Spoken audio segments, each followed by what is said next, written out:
Hey, everybody. Welcome back to another great, exciting episode of The Big Show. I'm your host, Jimmy Smith. And as always, we are here to dive deep into the issues that matter most to you guys. Today, what we're going to do is talk about a topic that I'm sure will resonate with a lot of our listeners, which is the struggles of dating for men in today's complex and often confusing dating market. Let's face it, dating is not what it used to be. And with the rise of dating apps, social media, and shifting societal norms, men today, we are facing challenges that previous generations never even had to think about it. As a matter of fact, studies show that over 60% of young men are now single. And many of them are expressing frustration over not being able to even find a meaningful connection. And it's not just about finding someone to date either. It's also about navigating the expectations, the pressures, and often the contradictory advice that men face when they are entering the dating world. In fact, a recent survey just revealed that 33% of men feel more pressure than women to be the ones to initiate dating, plan dates, and even define what the relationship even is. It's a very complicated landscape out there, guys, and it can feel overwhelming. But hey, fear not, because today's episode is all about cutting through the noise and getting to some real actionable advice on how to thrive in today's dating world. And who better to join me on this journey than the man who may be still married, but he can probably pull more tail at Comic-Con than anyone I know, my trusty co-host, Dwayne Ward. What's up, Dwayne? How are you, buddy? I like how you put that in there. The whole, can get more tail. He's still married. He's married, yeah. No one could pull more tail at Comic-Con than you, bud. Oh yeah, I got him just common. Well, listen, man, we've got a very, very special guest joining us today. He's someone who's made it his life work to help men succeed in the dating world.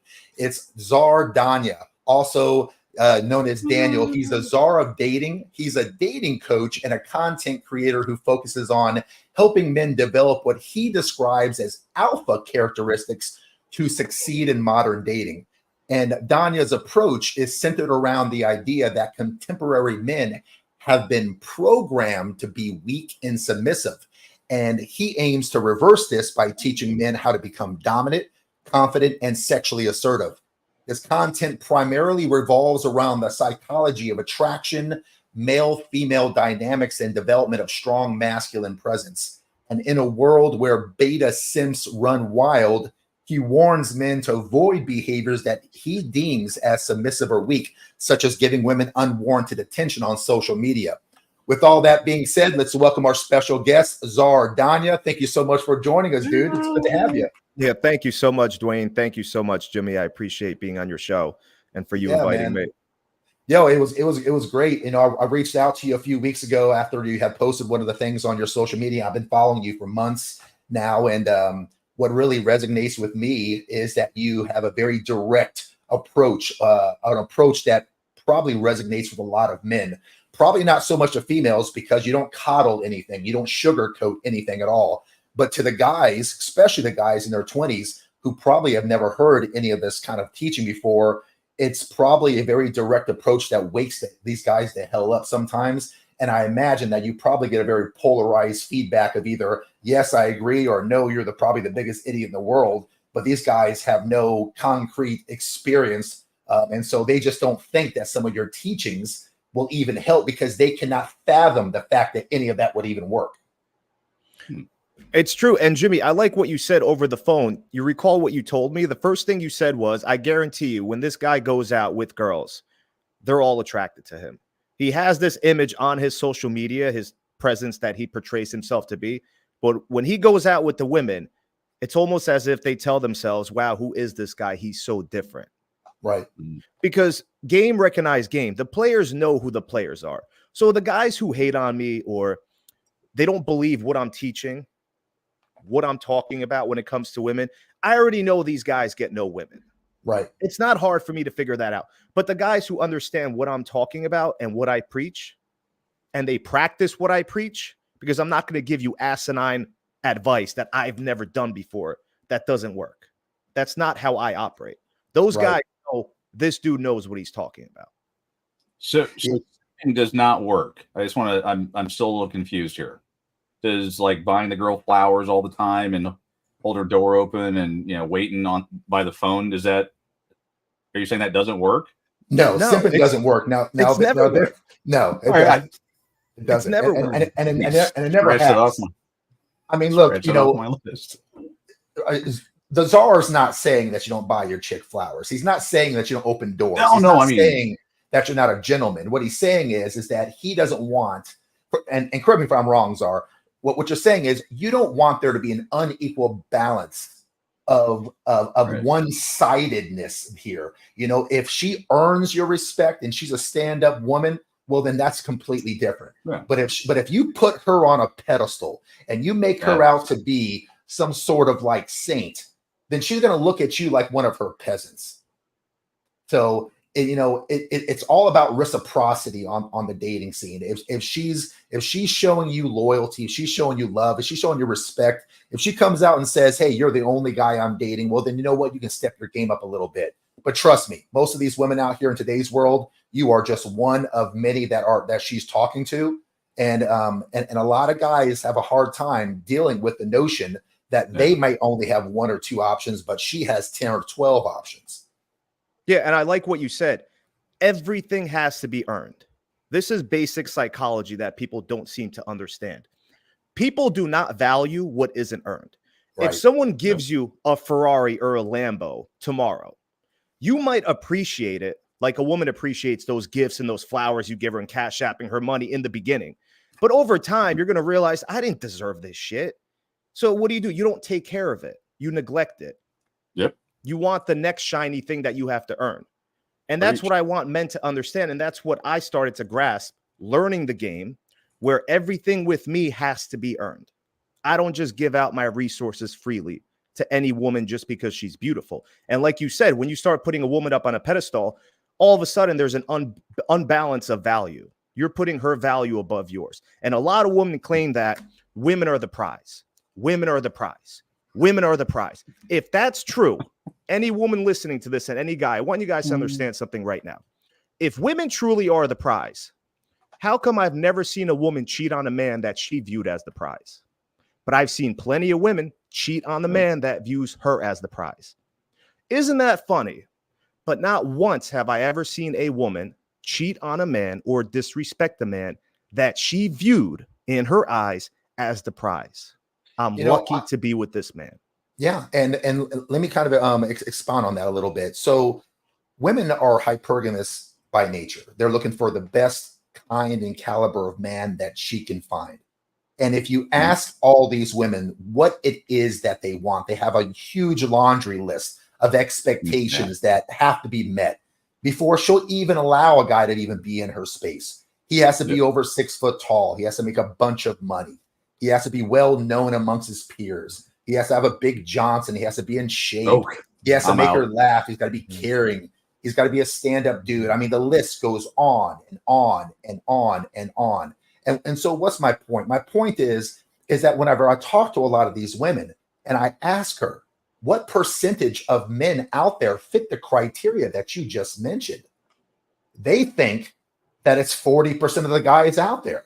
And so I stop and I ask them, listen, what percentage of men in America? America is the second tallest country on the planet, with the Netherlands being the first. What percentage of American men are 6 foot or taller? They're like, I don't know, like half. It's 14.5%. That's it. So you round up to 15%. What percentage of men make six figures? It's like around 15 to 17%. So you're looking at, just in those two criterias, the top 1-2% of men. There's not a lot of men out there, and we haven't factored in that those men are, half of them are married. We haven't factored in that most of them are not in shape. Most of them are not going to be charismatic and a stand-up dude. We haven't factored in sexual preference. We haven't factored in race. We haven't factored in anything other than height and income, and we got 2% at most. And so what we find in today's market is that women are mistaking the amount of men who are in their DMs with the amount of marriageable men. And that's just not true, because women don't get credit for the amount of men they sleep with. They get credit for the amount of men they can keep. So when you look at who's really the prize, well, there's beautiful women everywhere. You can walk into the shittiest mall and see a good looking woman, but how many men fit that criteria? 1% or less. So who's really the prize? Someone who's rare or someone who's common? Yeah, that's the beta programming, and that's the feministic views that they've been programmed with as well. But I promise you, and you guys have to answer this one question when it comes to who truly is the prize. Who's stronger? Who's faster? Who's smarter logically? Who has to deal with more bullshit and more drama and more complaining? Who has to protect you when they're out with you? Who has to spend their money when they're out with you? Who has to drive you and be there for you and protect you once again? The guy does. Yeah. So you tell me who the prize is. Yeah. Well, I like going to the delusional calculator that has been shown on the show a number of times, and just real quickly here, the basic information that Jimmy put out there. Not married, any race, at least 6 foot tall, any weight. You can be a little portly like myself, and earns at least $100,000 a year in America, based on the data, 0.83%. Between 20 years old and 60. So right. That just gives you an idea, when we talk about the delusion scale, and this is why it's called a delusional calculator. That's these women's, their standards, their goals are just crazy. And then magically, if you meet those then don't become good enough. I'm sure we're going to get into a little bit more, but when you're doing all these nice things for her, and she's reciprocating, all of a sudden it doesn't become enough. You taking her to someplace nice now that's not good enough. And the next week you got to take her to Paris, and the next week you got to take her to Greece, Rome, wherever. And nothing is ever good enough. And it's the same for any guy. I mean, we've got a couple of, I'm going to go ahead and say 7, 8, 9ers. I'm not going to say who's the 7, the 8, or the 9 here, but I'm comfortably in the 3. Yeah, he knows what I'm talking about. Yeah, I'll put myself at a 3, and guys in the 3 range have some of the same challenges that you guys have. And I'm sure Donnie's going to kind of show us guys that are a little bit lower on the curve here, how we can up our game, but I'm sure we'll get into that. Yeah, man. And this is why I wanted you on, Czar, because again, what I need help. Watching your content. What's that? I need help. Yeah, because Dwayne needs a lot of help. I've been working on it for 2 years, Czar. I can't get anywhere. I'm just, please, for the love of God, help me. But I've been watching your content, and I tell you, man, you do a lot of short clips that I've seen, and you give these nuggets, whether it be, hey, what do you do whenever a woman does this? What if she texts you back that? And you're giving these guys some real world advice. And I sit back and I go, man, this guy's just spot on. And I love the fact that you take on a direct, no nonsense, I don't give a fuck how you feel about it approach. Personally, I find it refreshing to hear. And I respect you for taking that route in a world where everyone seems to care more about how they feel than what the actual truth is, man. So I'm sure, dude, I'm sure, because I know I take a little bit of heat. I'm sure that your brash, direct approach, you probably get a ton of haters, just all up in your business, telling you, that you. Let me guess that you're gay. You can't get any girlfriends. Who hurt you? What's the other common bullshit women will say whenever they're offended? I didn't like him anyway. He's not my type. Yeah, you're not your type. Yeah, don't listen to him. You'll be single for the rest of your life. There's always some asinine bullshit that these guys say. I can understand if the women say it. What pisses me off the most is when you have these beta males that say it, because I look at their pictures and they all look the same. The people that hate me, I have this post of shame that I started doing now on my stories. So if they say anything hateful towards me, I take a screenshot and I post it with a mugshot of their picture, a close-up picture that I crop, and I put it all over social media on my story. So they have 24 hours to apologize to me if they want me to take that down. And once again, I'm a man of my word. I keep it up, so everyone sees what kind of a loser this person is. I think you're wrong. I totally think you're wrong with your advice, and I'm just I'm gonna take my neck beard home. Okay, sorry, got to get that out of the way. So Czar, I like I mentioned, I've been following you for a little bit of time now, and I've noticed that you mentioned that you personally have faced many failures and rejections before achieving success and understanding women in relationships. So I guess my first question to you is, what was the turning point in your journey? That woke you up, and how did it shape, your current coaching style? So it was my last breakup, which was about 3 or 4 years ago when COVID happened. It was during the peak of COVID. And I learned a lot from that relationship, and I learned a lot about female nature. And she was by far the most beautiful girl I've ever been with to this day. I speak highly of her. And towards the end, I stopped showing appreciation towards her. And I realized how important it is for a man to show a feminine woman appreciation for the things she does for you. That's one of their love languages that people don't know, is you have to show your girl appreciation. And a woman has to show her man admiration. But when she broke up with me, she felt as if she didn't have a boyfriend anymore. And that was the turning point, because I thought I just got it like that. I know how to keep this girl. No girl is ever going to leave me. And then it hit me. I was like, shit, like this girl actually fucking left me. And that's what really motivated me to turn that pain into purpose. And I wanted guys to learn from my mistakes.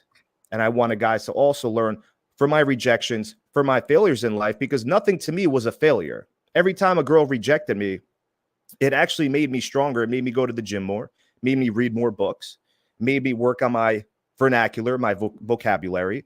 So I always bettered myself. There's a superpower that comes with a woman rejecting you that guys don't understand, because they're too busy crying. They're too busy thinking about this, thinking about that. When you have a short window for you to galvanize that pain that you're going through, emotional, physical, spiritual, and use it towards something positive. And that's how I've always been. I never was a guy that had grudge towards any woman who rejected me. I loved getting rejected. Sometimes I get rejected purposely because I need a woman to put me in my place to keep motivating me. So I use that as more fuel to the fire. And I wish more guys understood the power that women have, whether you're with a great woman, because they have the power to influence you without the need to be forceful, or during a breakup when they reject you. You're like, okay, I need to work on myself. What did I do wrong? Was it my body language? Was it something I said? Was it this creepy text message I sent her? Was it me replying too quickly? Am I being too needy? Am I being too beta? Am I giving off boyfriend vibes? Was it because I was too passive and I didn't try sealing the deal with her the first date? So you have to think about all these things that come into play. Women are one big puzzle that you have to put together, and I've mastered that puzzle.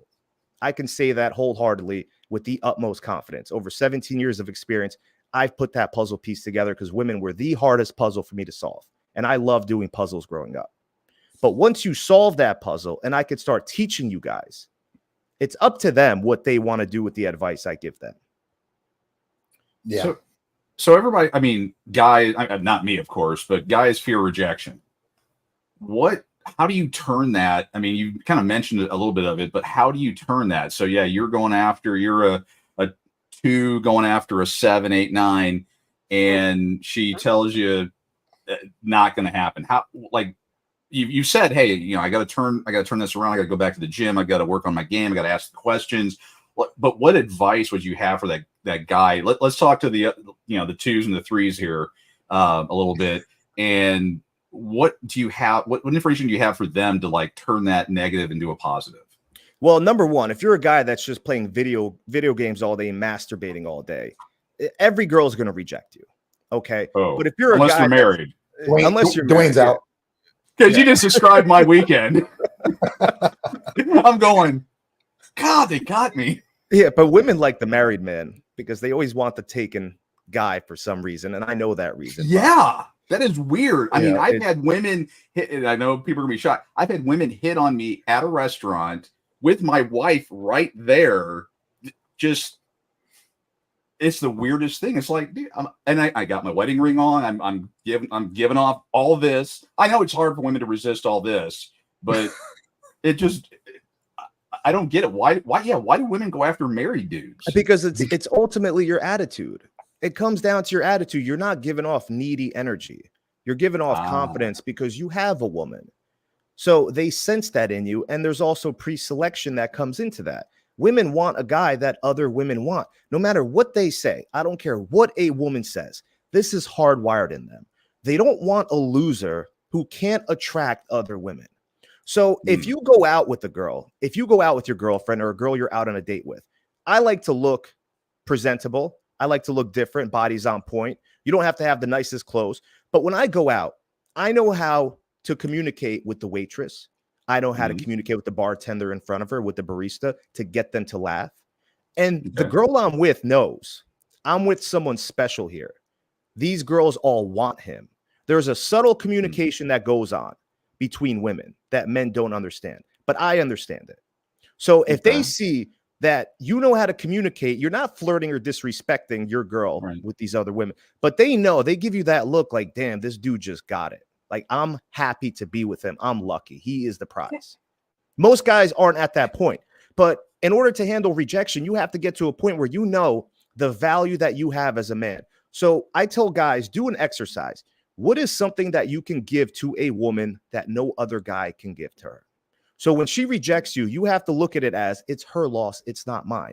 I could have changed her life. One of my gifts is bringing things back to life, whether that's animals, women, plants, whatever it is. I can bring her back like a phoenix that rose from the ashes. I have that gift. So if she rejects me, she could have had the best thing she ever met in her life that could have brought her back to fucking life. She would have felt more alive than ever. That's the gift that I hold, that I have. And a lot of women have told me that. So guys have to look in the mirror and understand, what strengths do they have? If they can approach a woman and they get rejected, how can they turn it into it's her loss? It's not my loss. I know what I'm capable of. And that's how you have to start viewing it. Not everyone is going to like you. Not everyone likes me. I still get rejected. I get rejected because I do so many approaches. Does that make me a failure? No, because I do more approaches than any guy that follows me. Right. So I'm going to have more failures and more defeats. The person that doesn't try is not going to have as many failures in life. You know, it's not about trying to find something that's going to work 100% of the time. It's about increasing the probability that it's going to work multiple times. There's nothing that any of us could ever give to a guy listening to say, hey, if you go up and say this to her, it's going to work all the time. You'll get her number. Women are just too multifaceted. People in general are just too multifaceted. But what you can do is, if you understand the female nature, the female psychology, then you'll be able to, pivot quicker than the average guy would. And then you'd be able to say or do things that's going to put yourself on a radar as someone that she might want to have around her. And it'll increase the probability of success. It's never going to guarantee success. My problem with a lot of guys that I work with when I do masculinity coaching or just dating advice in general is that there's so many guys out there who just weak-minded betas. And I hate it, dude. 14-inch necks. They're like skinny fat. They eat Cheetos all day. They don't want to do anything. They're not confident. They're not assertive. They're not dominant. They just exist. And I find myself having to get these guys and shake them up, not literally, metaphorically, and just go, come on, bro. What do you want in life? Like if you could wave a magic wand and you could be the guy that you want to be, what would that guy look like? And then he tells me what he wants. And I go, okay, well, look, what you described is a fucking lion. And I love it, dude. I love the fact. But here's the problem with it, is a lot of guys, especially guys, they all want to be lions until it's time to do lion shit. Lion shit. Right? And so they're not willing to get out there and just be a freaking savage. And I'm talking about a savage at your work. I'm talking about a savage on the dating scene. I'm talking about a savage with your own personal physical health and wellness. A lot of guys out there, man, they're 21, 22 when they should be in the top peak physical form of their entire life. And they're sitting at 30% plus body fat. I mean, I'm 47 years old, getting ready to be 48 in a couple of weeks, and I'm at 9% body fat. There's no damn reason for a guy to be 30% body fat at 21 years old. You just have to try. Dwayne, yes, I'm talking to you also. Yes. But I'm not here right now. but Danya, you talk a lot about the importance of adopting that alpha mindset that I'm talking about. But in a society that increasingly values emotional intelligence and vulnerability, how do you reconcile these traits with the dominant alpha persona that you advocate for? Well, number one, there's nothing wrong with being emotionally intelligent. And Daniel Goleman wrote a great book. It's called Emotional Intelligence. And every man should have some type of emotional intelligence, because that's how you're able to read what a woman is saying without her saying it. You need to be emotionally calibrated with women. If you don't know how to emotionally communicate with a woman, you're never going to get women, because they're emotional creatures. I don't care how tall you are. I don't care how jacked you are. I don't care how big your you know what is. If you don't know how to engage with a woman's emotions, you're going to bore her. You're never going to see her again. So that's number one. I tell guys that's the first thing you have to understand about women. They're not logical. No matter what a woman says, what do you mean we're not logical? I can go into that whole, I'm not even going to get into that. Okay. That'd be a whole new podcast. Yeah. Everything that has been invented by men. Every mathematicians, men, physicists, men, engineers, men. Okay. Architects. We are logical thinkers, architects, but women are emotional. So that's their strength. But a lot of these guys, if you leave your house wearing pajamas, you look like a zombie. You look like you didn't even bother to get ready. You have no confidence leaving the house. You think any woman's going to take you seriously? No one's going to take you seriously in business. Okay. You have to learn how to carry yourself with the attitude, like you said, that says boldness, fearlessness, like a lion. A woman just wants a guy who has balls. That's what a woman wants. She just wants a guy that has balls. That's it. That can. I tell you what, it takes a lot of balls to walk around with this T-shirt on right here. Oh, and I will. I gotta get that shirt in red and blue and every other color. And you know what's funny? I actually attract a lot of women wearing that shirt. Really? Yeah, I attract a lot. I was actually working out with my girlfriend at that time with that shirt, and she loved it. Yeah. And women walk up to you and they say toxic man. I mean, do they ask you to sound out the big words, or like how does that conversation go? They all love toxic masculinity. They all want that guy.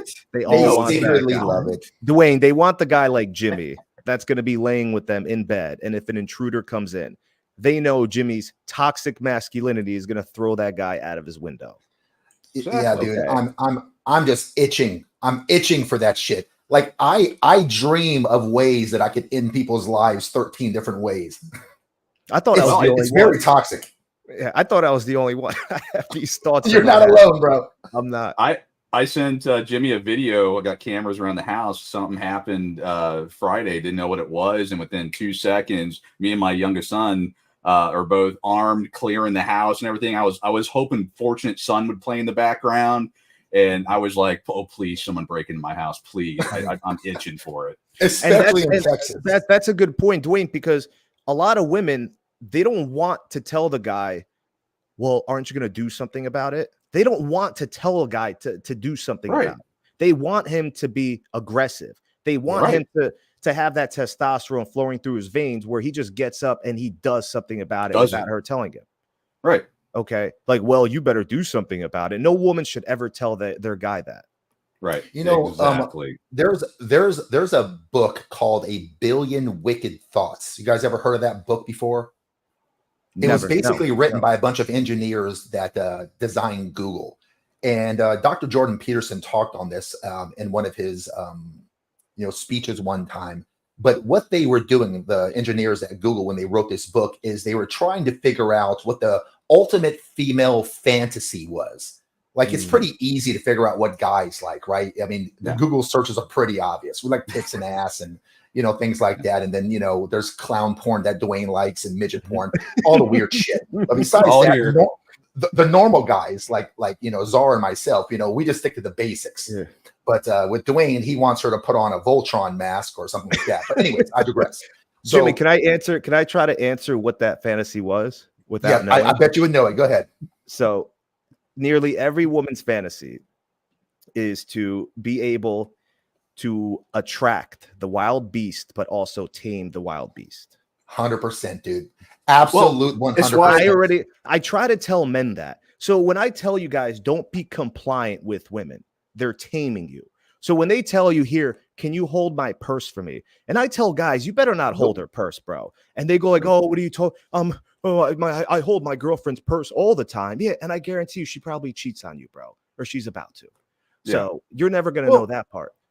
And for anyone that's disagreeing, I'll just throw out 50 Shades of Grey. There's a reason why that series earned as much money and drove women as nuts as it did. It was, strong, powerful guy. But of course she broke him towards the end, turned into a big fucking simp, but that's a whole different topic. But the movies that you watch, when you do it from the toxic masculinity viewpoint, you pretty much destroy any movie ever made. There's this one that just came out. This Is the End of Us. I was rooting for the guy at the end.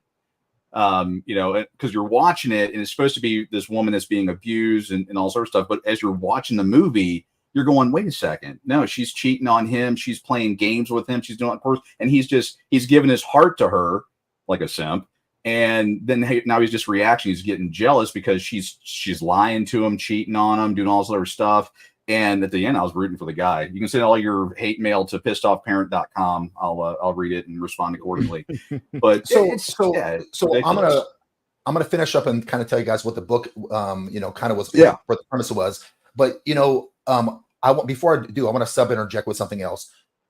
The top 10% of guys who know the psychology of women, who know women and their nature, the teachings that the Czar Danyas and the Jimmy Smiths of the world and many other men who are in that top guys, not Dwayne, those guys, and I say this with all humbleness. I'm not trying to brag here, but my point is that I have been studying women's behavior for 20 years now, and whenever you hear guys who are very successful with women give teachings to other men, the other men honestly cannot fathom that would actually work, because it goes against everything that they've been taught by their mothers, everything they've been taught by women. Women will be the first one to tell you that you are not a man unless you do A, B, and C. Oh, and women are very manipulative, whether they consciously know it or subconsciously know it. And they will always try to define what a real man is. And trust me, whenever she's telling you that you are not a man, it's because she's mad that she can no longer manipulate you. You are doing some sort of behavior that goes against what will benefit her. But you do not listen to what women say, guys. Never listen to what a woman says. Only watch what her actions are. What does she respond to? And so let me go back to that book called A Billion Wicked Thoughts. They basically took 1 billion Google searches and categorized them from male searches to female searches. And the premise was trying to figure out what the ultimate female fantasy was. And I'm not going to bore you with all the details, but they pretty much figured it out. When they looked at all the sexual searches done on Google by women, they figure out the ultimate female sexual fantasy plot. And it's exactly what the Czar just said.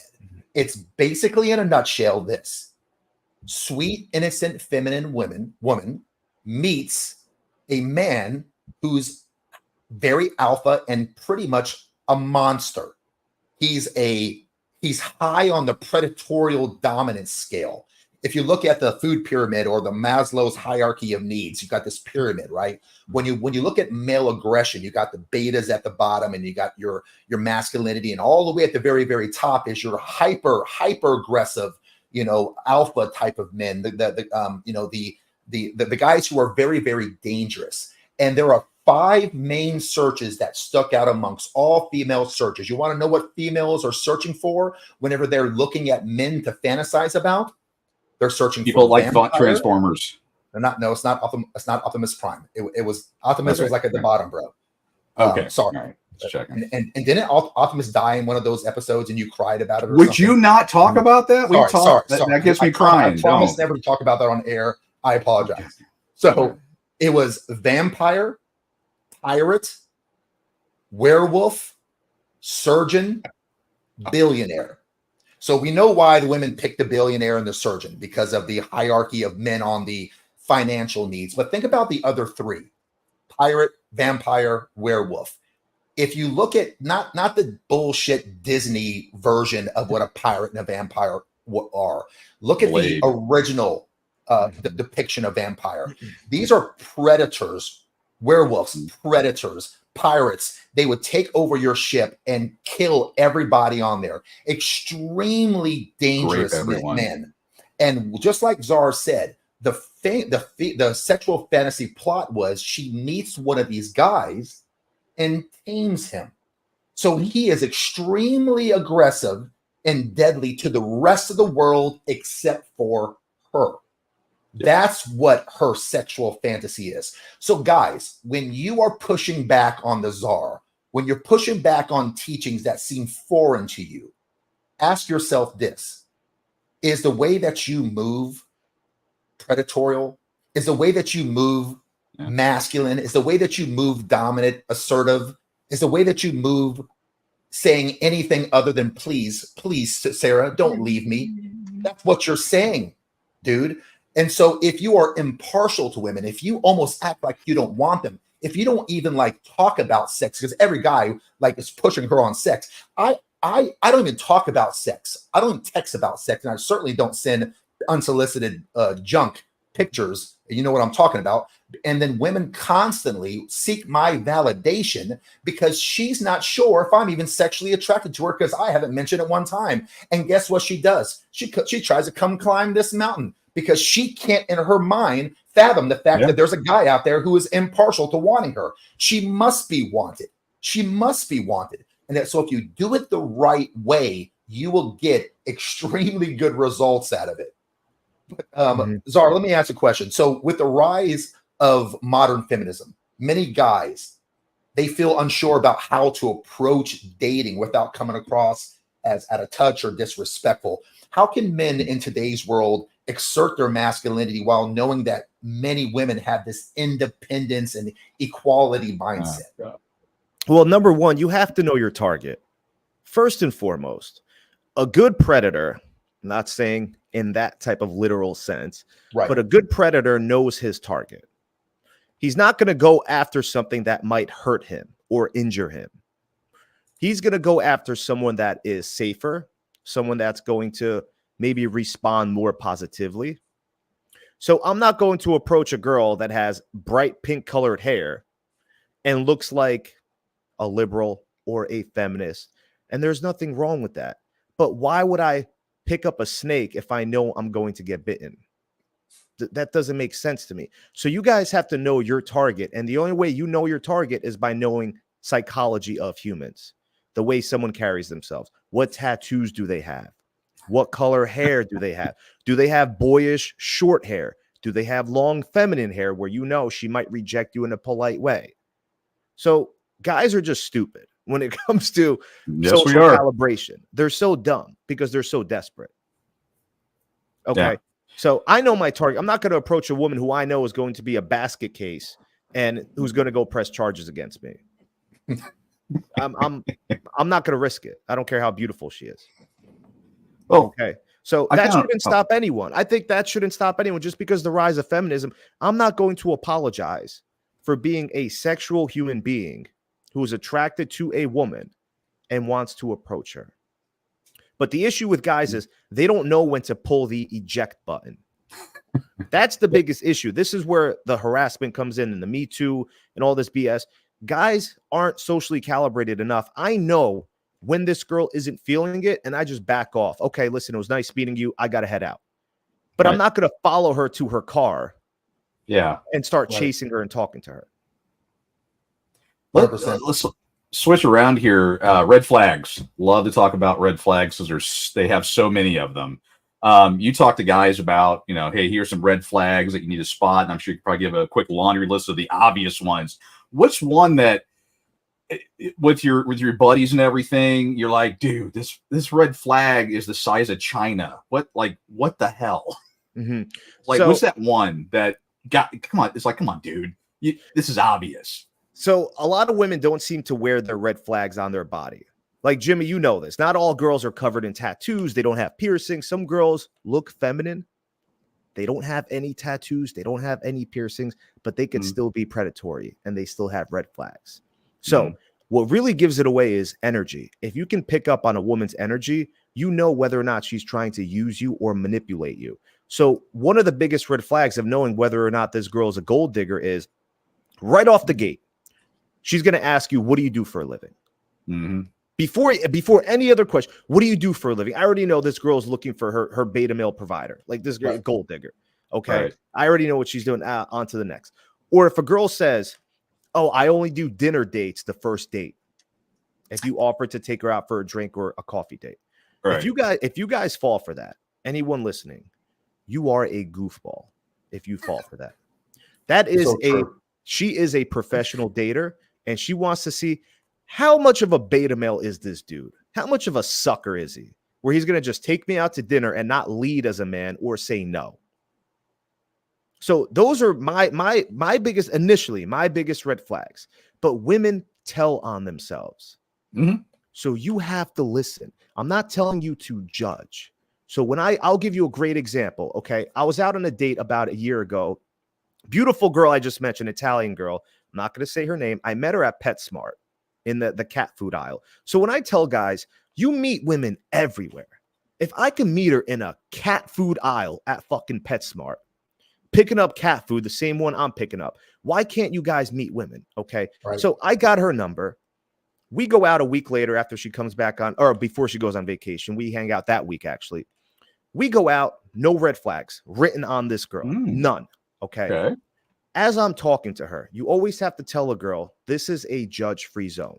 Just so you know, I don't judge. But secretly, you're keeping everything in your back pocket. 100%. Guys, write this shit down. Okay. Write this shit down. Because the second she knows you're judgmental, the second she feels any type of judgment or any type of defense on your part, you're done. It's over with. She's not going to open up to you. So as I'm talking to this girl, a lot of things she revealed to me. She was a stripper in her late teens. I didn't know that until she told me. She was abusing drugs during that time as well. She was under the influence driving. She hit a tree, almost killed herself. Okay. So those are all red flags I'm putting in the back pocket. Right. Now, do you think I saw that girl after she told me all that? No. Fuck no. Okay. Because if a girl is willing to sell her body for money, whether that's OnlyFans, being a stripper, any type of sexual profession, she will sell you right down the river. Cops come, detectives, I'm looking for. So yeah, he's right there in the closet. She will sell you right down if a girl is willing to sell her body, the most sacred thing she has to hold on to, you don't think she's going to sell you out? And guys, but that's who I was before. That's not who I am now. Oh, of course. I got to throw that one out there. That was me before, and I've done a vag rejuvenation, and I've consulted my tarot cards, and I'm a different person now. I mean, that's what they like to do now. After they've had their fun for 20 years, and played on let's see, they play on the old that was one of my favorite ones here. They play on the old hot dog carousel. Then they want to get that was me. So I mean, what would you say to that? Or was that just a red flag and you know what, you've expired and we're done? Yeah, I caught a lot of red flags with her. That was just the middle of the night. And guys, what you have to do is you not only have to be aware or cognizant of the red flags, but you guys also have to get better at getting her to talk about her past, so that way you can uncover these red flags. Women, guys, listen, women are very, very focused on a man's future. She wants you to provide, protect.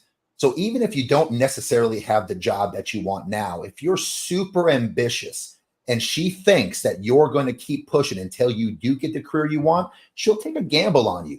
But you cannot be a guy who's not ambitious and assertive, because she doesn't look for those kind of guys. If you're not already in the winner's circle and you're almost there, but you're ambitious, she'll give you a shot. But if you're not in the winner's circle and she finds out that you're not that ambitious, she's going to pass you up. So women are very focused on your future.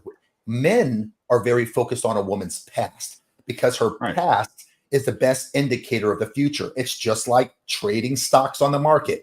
Yes, past performance doesn't promise future performance. Fair enough.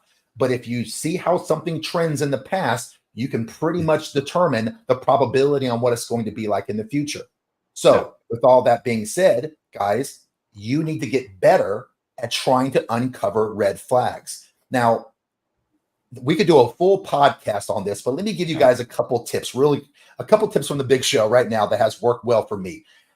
For any of you guys out there in management positions, in leadership positions where you interview people for jobs, I want you to kind of see, and don't take the ball and run with this literally, guys. I mean, some of you guys go, Jimmy said exactly this, so I'm going to do, I'm metaphorically, theoretically, okay? Read the Treat room. it very, very similar.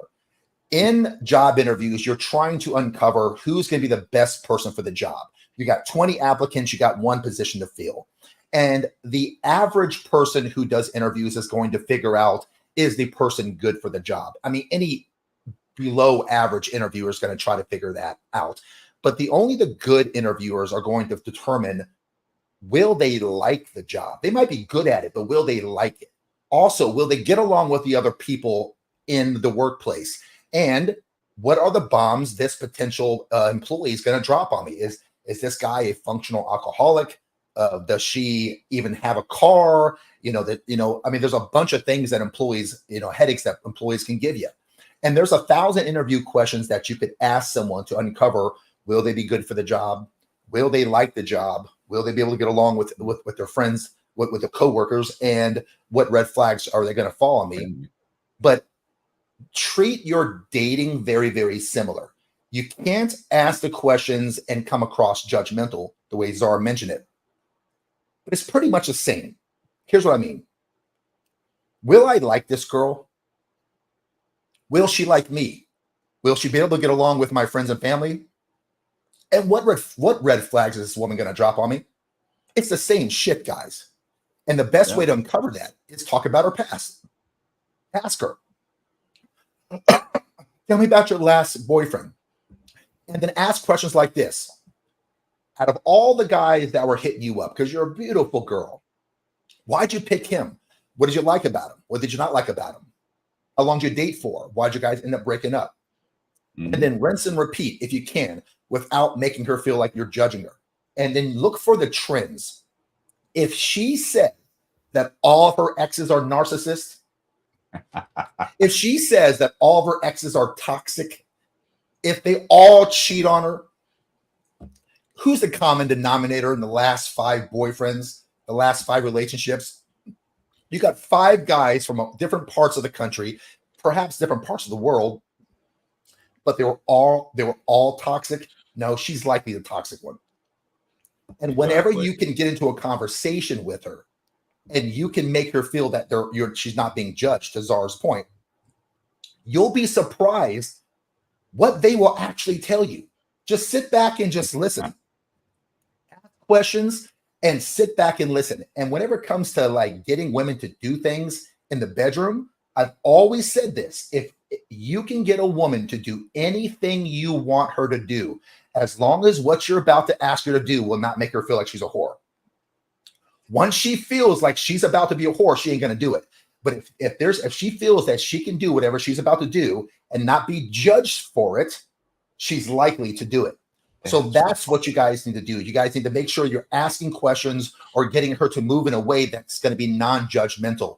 Yet you are still going to judge her. You're going to judge her past. If she has been rammed through, if she rode the carousel before, if she's had her independent zone, if she had her fun time, and now she wants to settle down in her late 30s, guys, she passed up all the good guys whenever they were hitting her up in her 20s, and she went after all the bad boys and got her heart broken, and she's scarred emotionally, and she's going to bring all that emotional damage into her late 30s, looking for you to provide and protect for her. And now she finally realizes she's about to hit the wall, and now she wants to go out for the good guy because all the bad boys break her heart, so she's going to try something new, and you're the experiment. No. Well, there is no more important decision on this planet. Listen to me. Yeah. There's no more important decision on this planet, guys, than who you choose as a spouse. Because 90% of your happiness or your hell on this planet will come from the person that you chose. Tell me I'm lying. Yeah. Oh, been there, done that. Actually, I wanted to ask this, Czar. I mean, you've touched on it quite a bit, but the friend zone. talking to, and I'd like to, if you can, kind of talk to it from in the 20s and 30s, where guys are starting to get up into their higher sexual marketplace, where they're more valuable. Because again, when you're 18, 20 years old, you've got zero to offer the world. Women are at their highest their highest peak, and men are at their lowest, and then it intersects in their late 30s, and then all the fun begins. But for the young guys and the middle-aged guys, but for the friend zone, everyone hates the friend zone. I don't know if you can tell us a little bit about your experience, about what happens when you are friend zone. How do I actually, how do I identify? Because this goes into the red flags and all that. How do you identify when you're in the friend zone? What's that? So, I know what you're going to say. Go ahead. The friend zone is interesting because me, back in high school and college, I always got out of the friend zone because I was never trying to get with the girl. We would actually be close friends, but then when you have alcohol and background substances involved, shit happens. Things happen. Okay. I didn't expect it, but I still slept with all of them. But the key to that was they saw how all these other women wanted me. Women gossip. So the second they found out, wow, he slept with my best friend, he slept with her best friend, he slept with this girl. I know these women. Wow, if they're sleeping with him, I want to sleep with them. So if you can't even get to that point, just forget it. Okay. You're not getting out of the friend zone. But the thing with the friend zone is you get yourself in the friend zone. And I know, Jimmy, you know this. A girl doesn't put you in the friend zone. A guy puts himself in the friend zone by being too passive. He's not giving off player vibes. He's playing it safe. He's being nice right off the gate. He's not making her earn anything. He doesn't have any type of masculine alpha energy. That's the guy who puts himself in the friend zone. And the funny thing is, when I make videos like this and guys tell me, "Oh, what are you talking about? Men and women can be friends. I've been friends with this one girl for this amount of years." I'm like, bro, how do you waste all your years just being friends with the girl? I don't have time to do that. And let me tell you guys something. Men and women, we have nothing in common. We have absolutely nothing in common. So what are you guys talking about? What hobbies are you doing together? That makes no sense. That's such a cop-out to me. And why wouldn't a girl want a guy in the friend zone? Because she's getting the same treatment that a boyfriend would give her, except without the romantic aspect to it. Right. Why wouldn't a woman? If I was a woman, I'd have 10 guys in the friend zone. They're paying for this, they're paying for that, they're giving me compliments, they're giving me validation, attention, they're my therapist.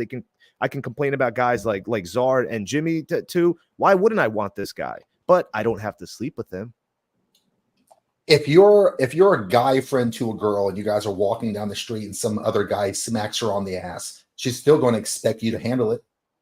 If you're out to lunch and the bill comes, she's still going to expect you to take care of the bill.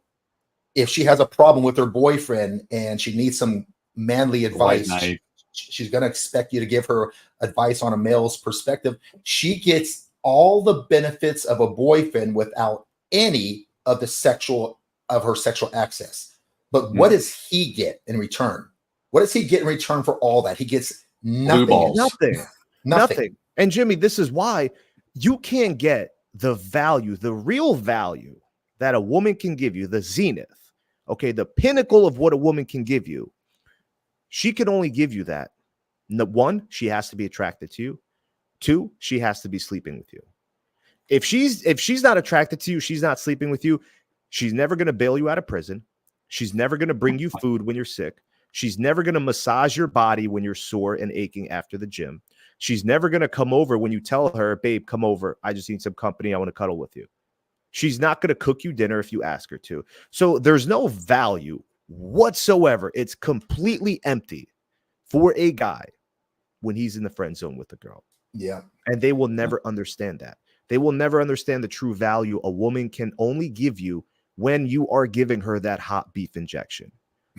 It's true. And because that's how women operate. That's why we were biologically designed for attraction, for mating. Yeah. And a lot of guys are friend zoned and they stay in the friend zone because they know that if they came out and told her how they truly felt about her, they know that deep down inside she'd reject them. So what they're doing subconsciously is they're just sitting back in the cut, waiting for their turn, because one day her and Billy are going to break up and that friend will be the shoulder for her to cry on. and he's going to tell her that, oh my God, you deserve better. Come on over and let's do 2-for-1 margaritas over at Chili's, and let's drink and have a good old time. And then before she knows it, it just happened. Every time a woman says, I don't know why I slept with him, it just happened. Trust me, it didn't just happen. That dude's been planning that shit for months, maybe even years. Yeah. And it's the guys have to have more sexual confidence. And yes, if you have confidence, you're going to get rejected from time to time. Czar admitted that he can't land every girl he wants. Neither can I. I've had some girls that I wanted that rejected me for whatever reason as well. But trust me, man, you'll be a Hall of Famer in Major League Baseball if you can get a hit 3 out of 10 times you get to the plate. If you have a career batting average of 300, you'll be in the Hall of Fame. But you can't be afraid to get behind the plate and hit a few freaking fastballs because you're afraid you're going to strike out. Get in there and take turns at the bat. Czar, but what matters is your success rate when you're out with the girl, because 9 times out of 10, I don't want to say 10 times out of 10. I don't want to sound too confident. It's my average. I'm going to say 9 times out of 10. If I'm going out with the girl, I might not sleep with her the first date, but I'm going to sleep with her. So that's how tight your game has to be. Maybe you get rejected when you approach a girl, but when I go out on a date with a woman, I've never had a woman text me and say, hey, listen, the connection's not there, or the chemistry is just not there. No, 9 times out of 10, once I go out, all I need is that first date. Once I'm out with them and they feel my presence and the game I have, it's over. It's game fucking over. And I want every guy to have that success rate, because every relationship begins with a sexual one first. It's not the other way around. That's not like how Hallmark? it's always been. No. The Hallmark Channel lies? What? So yeah, it's not friends first. Let me buy her gifts and dinner dates, all this, and then we get in a relationship, then we sleep with each other. No, there has to be that sexual desire first, and then whatever you guys want to do from that point on, that's up to you. Right. So when it comes to sexual confidence, as a key to attracting women, what about the guys who struggle with this, Czar? What are the steps that they can take to build that confidence, especially if they've had negative experiences? So number 1 is stop watching porn. I know that's easier said than done. You have to give up the porn, because not only does it open up doors to negative spirits that can manifest and drain you, but it forces you to go out and actually want to meet a woman, game her, and mate with her. So it gives you an incentive. Wow, I haven't ejaculated in a long time because I'm a beta male. Let me try doing something about it. Right. Let me try buying the Czar's ebooks or course. Let me try investing and actually bettering myself. Maybe purchase his 12-week workout program. Let me get to the gym, build up my masculine energy. Let me join a jiu-jitsu class and keep up with that. MMA, whatever can help me enhance my masculine energy, where I wake up and I'm masculine. I don't have to think about it. That's one of the steps guys can take. Working out is the best thing any guy can ever do for his masculine essence. Give up the alcohol, give up the drugs, because if you're smoking weed, you're never going to mature.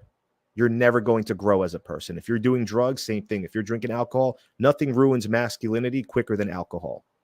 And I've noticed that the more abs that come out, the more buttons go unbuttoned on your shirt when you go on a podcast. It's true. It's because then you look like this. Jimmy, let me tell you something. So I go to this place in Elizabeth, New Jersey, where it's all Colombians. I'm the only white guy there. I grew up around that area. It never used to be that bad, where it's just all Latin women and Colombians. They don't even speak English. I'm the only gringo there, the only white guy there. So I'll wear a button up like this, unbuttoned. I'm walking around, and this is what I want guys to understand. When you work out, you walk with confidence. You have this attitude, this boldness. Women can sense that. So they'll be walking by me and they all stare at me. They could be with their boyfriends, and the boyfriend, they mate guard. Oh no, come here, baby. Yeah. Because they're insecure. Right. I could see, because I pick up on things. They're like mate guard, and like, I know she's checking him out. But women can't help it biologically when they see a guy the way he walks with boldness and confidence. Like, this is a white boy in a Latin area. Okay. You break social norms. I can walk into any place, any country with an unbuttoned shirt, and I'm still going to be the same person. So for Okay. all the guys out there who make excuses that you don't look like all the other people around you, which is why you can't pick up girls, he just proved that that is false. For all the guys out there who say, well, the reason why I can't pick up girls is because I'm not 6'4", he is living proof that that's also false. Listen, the czar might be 5'9", whatever he is, but he walks around like he's 6'4", and that's his point. Is you got to have you got to have an aura about you. There's a frequency that people give off. How many times have people been in a crowded room and then someone walks in that room, whether it's a male or a female, and there's a frequency that person just gives off, and you know that dude just walked in the room, and you know without even knowing that MFer right there is in charge. He's the boss. He's the alpha. He's the guy. Or when she walks in a room, all the other women hate that chick because she walks in there with some sort of confidence. She has that aura. She has that aura to her. And women can sense that, and they hate it as well. But if you look at a guy like Tupac, from what you said, he was only like 5'7", but people always talked about his aura. Anytime he walked in a room, people just sensed that energy he had. It was very powerful. So if you can compensate by being short for your height, you can compensate that with having a different type of energy to you, attitude, the way you walk. How is he so mysteriously confident? What's with this dude? Unbuttoned shirt, broad shoulders, no fucks to give. He must get laid. He must get laid. He probably just got laid an hour ago. That's me. Right? Beard, glasses, talking about whatever me. it is. Dwayne, even if I wore glasses, right? I had a beard, whatever. It doesn't matter how old I am. I'm still going to walk the same way. I'm still going to carry myself the same way. Okay. You don't have to be like Jimmy, 6'6", right? I'm sure more girls are going to look at him, but I promise you, we would have the same success if we were in the same room together. Dude, me and him have went out before. We've been, out doing stuff, and the women that are checking me out, biting their lower lip. It's insane. And, we know who the alpha male out of us two is.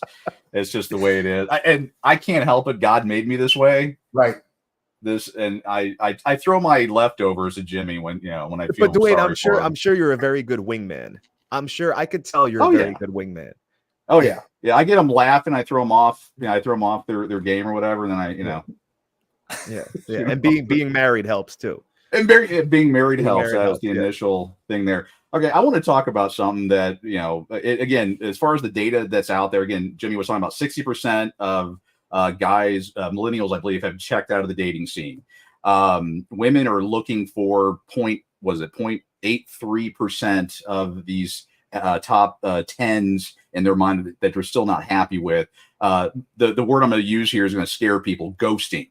So guys are on the Tinder, the Bumble, the Rumble, whatever those newfangled apps are out there, and they're out there and they're trying to get hits. And I'm sure looking at the data, women get 1,000 men per girl, and that's inverse for the guy. And then a guy is lucky enough after weeks of hey, what's up, babe, or whatever, and then he gets ghosted, or even after the first or second date. How do you handle that, or what advice would you have for the guys out there that are experiencing that? So the guys that are getting ghosted, there's no reason why, if you set up that first date, a girl should ghost you at. If your game is tight and you're listening to the advice we're giving you, you listen to our podcast, you invested in my ebooks where I talk about how I messed up on the first dates, just like these guys, and what I changed, where I have a near 100% success rate of seeing her again. If they actually went back to the drawing board like I did and realized, you know what, maybe it was this that I said, maybe it was that. Well, she didn't respond well when I was talking about this. I saw her rolling her eyes or looking away. Okay, maybe I wasn't alpha enough, masculine enough. So guys have to take responsibility for everything that happens in their life. That's number one. If you don't take accountability and responsibility to, like I did with every rejection, failure in life, even if it wasn't my fault, you're never going to grow as a person. Right. You're never going to grow. And the worst people in this world, you guys can vouch for me, are the ones that never take accountability. They always blame others. You could record them doing something wrong and they still won't take accountability. Those are the worst people in the world because they never mature. They always remain stagnant. So there's something wrong with their game. And another thing, women tell me about dating profiles that men have, and it's slim pickings. It's slim pickings because guys don't really take the time to set up a good profile. They just think it's daddy. Let me just put a picture of me wearing a baseball cap at some New York Yankee game, looking like a dork, wearing another guy's jersey, like a fucking loser. Bathroom selfie. Bathroom selfie. Yeah. Even me, like I have like a shirtless picture of me with an axe, but at least it's something masculine. Like I'm, Right. doing something. Always have a picture of you and a dog. And it can't be, guys think that, oh, women love dogs. Let me post a picture of me and my Yorkie. Bro, if you have a little poodle and you're a man, no woman is going to swipe right on you. I promise you, bro. But if you're a guy who has a Doberman Pinscher with a chain as a leash and your shirt's unbuttoned and that dog's looking up at you like you're his leader, women know this guy can lead me into the bedroom. If his dog trusts him and he can lead a big dog like that who's intimidating, he can lead me into the bedroom any day. And that's what I'm telling you, women, they're not like men where men, oh, beautiful, oh, fat. No. Women, they look at every little detail in your picture, in your profile, pictures, everything, what you wrote. They look at everything. Women pay attention to the finer details, not like men. Yeah. Jimmy and I did a show a while back on dating profiles and stuff. And I always brag because actually I did a thing called pattern disruption to snag my current wife. That's how I got her. They did a black and white picture. And she's admitted that is what made her stop and swipe right on me and then, get all this. But making your dating profile something that is attractive, having it look like everybody else's with your hat on backward. Oh, flipping the camera off. Is that a good or is that a yay or a nay on flipping the camera off? No, it's the same thing as when I see a girl sticking her tongue out. I already know what kind of a girl she is. Oh, guys, that's another red flag. We had a whole podcast on red flags, and a lot of guys overlook this one. If she has her tongue sticking out in any of her pictures, profile pictures, dating apps, whatever, that girl is for the streets. I am telling you right now, no high-class feminine woman who has a low body count, she's never going to stick her tongue out of her mouth. Wait, are low body counts important for men? A lot of guys, there's a lot of I can get into this topic because in my opinion, and Jimmy, you might agree with me, I believe every girl goes through her inner rocker slut phase. Every girl has that phase, okay? And the younger they are, usually when they go through that phase, or if they've been in a relationship when they were young in their teens for like 5-6 years, guess what? Once they break up, now is their time to go through that phase that they missed. Right. Okay. So I'd rather be with a woman who's already gone through that phase. I don't have to worry about her being a hoe. Then be with a woman who is about to go through that phase or who is still going through that phase. Okay, so guys have to understand that. But yes, there's a lot of research out there that proves a woman's body count is very important. Very important. Okay. Yeah. But guys, we don't judge about it. Don't forget to like, share, and subscribe to the page. Yeah. I'm looking at the likes right now. We got to get the likes up a little bit. So everybody there listening on Facebook and YouTube, go ahead and hit that like button. And if you know someone who could benefit from this show, don't be afraid to share it with them. Zara, we got a couple people in the comment section that's talk about long-term relationships. For instance, we have Dan that says, well, what if the sex is not enough? He wants more value with his current lady. And then we have Ronald who said, hey, don't just sleep with her, look for a wife. So my question is that, the content that sometimes I put out and you put out often focuses on the early stages of dating, because of course, if you can't attract a woman, then there is no long-term relationship possibility. But what's your take on maintaining long-term relationships? How can men continue to be seen as masculine and alpha in a long-term committed relationship? Okay, so number one, never get too comfortable like I did. First and foremost, don't think, oh, I just got it. I can sit back. I don't have to work out anymore, level up. I don't have to improve. I could see this girl whenever I want, drop whatever I'm doing, not focus on my ambition as much. No, big no. Don't ever move in with the girl, okay? If you guys want to ruin a relationship quicker than anything, move into her place and see what happens. Move into her place or have her move in with you after barely even knowing the girl and watch how quickly that train gets derailed. So there's important lessons that you guys have to understand that I learned. When your woman does something nice for you, I don't care how small it is, you have to acknowledge it first and foremost. Mm-hmm. You have to show her appreciation. Babe, Okay. thank you for doing my bed. I love how you still do my bed after all these weeks, after all these years we've been together, whatever. Like, you don't forget these little things that go a long way for me. Something that small. Yeah. It resonates with the woman. Okay. It's a love language. Yeah. It's a love language. Because I've been with the mother who's had resentment towards my father her entire life because he never showed her appreciation. Okay. And I see what it does to a woman who doesn't feel appreciated for what she does. So you guys have to understand. And number two, the sex isn't going to keep you guys together forever. It might, if the sex is that good, it might temporarily. Okay. Some women are like that. But longevity wise, it's not going to keep a woman happy, no matter how good in bed you are. So you have to constantly throw breadcrumbs. You have to learn how to throw breadcrumbs out to a girl. You don't give. I do that with sex. Yeah. I give her like the wife. I give her like 5, 6, 7 bad ones, and then one mediocre one, and she's like, I'll okay, whatever. It's the anticipation, though. Now she's. That's like, what it is. okay. I build it. Yeah, See, right. now you're seeing how I do things. Yeah. And another thing is always amp up the masculinity. It never hurts to constantly amp up the masculine energy. Go to the gym. Be unpredictable. Your woman shouldn't have your location on. She shouldn't know what you're doing 24/7. You don't answer her after a minute every time.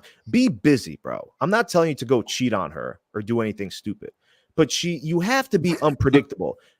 The quickest way for a woman to lose attraction to you is being too predictable and being too boring. Wow. If you know how to stimulate a Right. woman's emotions and be unpredictable, she'll always be yours. Okay.